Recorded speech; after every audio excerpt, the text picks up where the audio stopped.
اینجا خانه فرهاد هست که در سال 91 به کوشش همسر این هنرمند موزه‌ای از وسایل شخصیش تحت عنوان خانه فرهاد در موزه سینما برای دوستدارانش ارائه شد.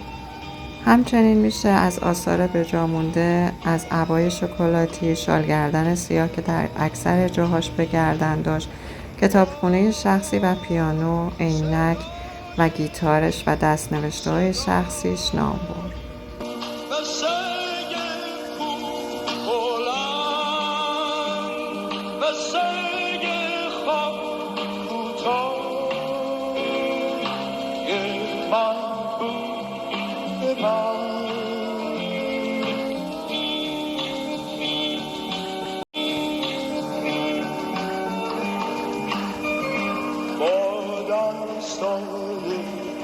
فقیر با چشمای محروم، با پای خسته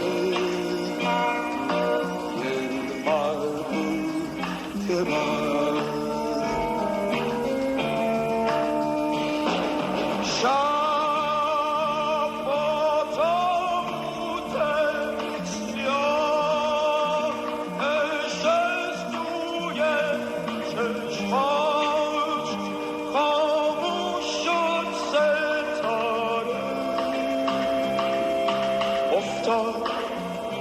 روی خاک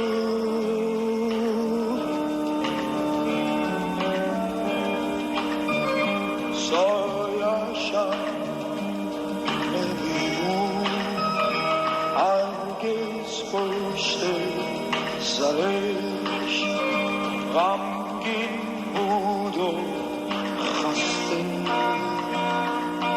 تنهای